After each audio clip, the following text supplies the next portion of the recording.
Amelia was the type of person who never arrived exactly on time.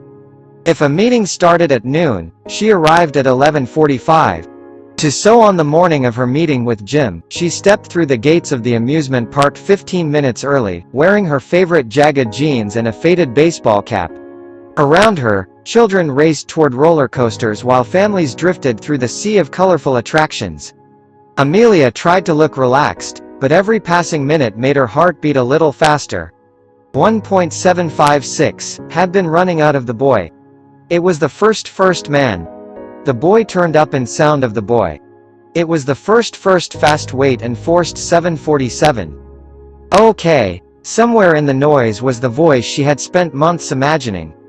Also, she was looking for a dream that had never needed a face before today. While she waited, Amelia found herself building Jim one last time in her imagination.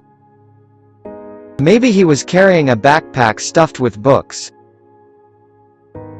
Maybe he had nervous eyes and a crooked smile. Maybe he would wave awkwardly from across the midway and immediately make her laugh. Months of conversations had painted a picture in her mind, and every detail belonged to a man somewhere in his 20s. A man who still had more future than history.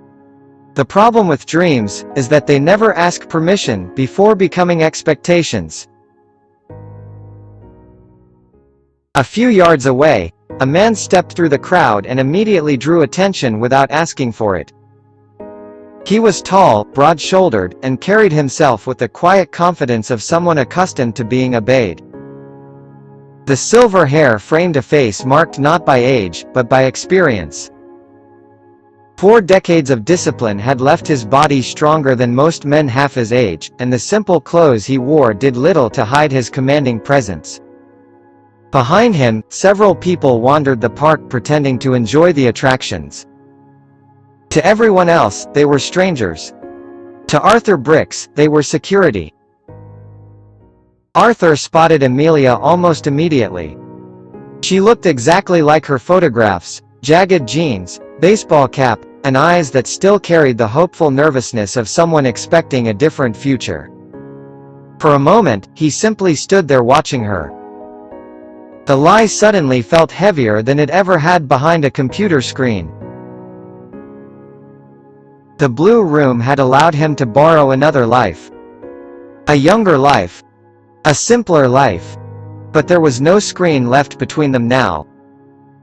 There was only a few yards of pavement separating a fantasy from the truth. Amelia noticed him only when his shadow fell across her path. But she looked up, expecting a young man carrying months of familiar conversations. Instead, she found herself staring at someone entirely different: Talakos, silver-haired, elegant, powerful. A man who looked less like a paralegal and more like he owned the building where paralegals worked. Arthur stopped in front of her and offered a gentle smile. "Gen 2000, he asked softly. Amelia froze. The amusement park noise seemed to vanish around them. "I'm Arthur," he said. "Or Jim."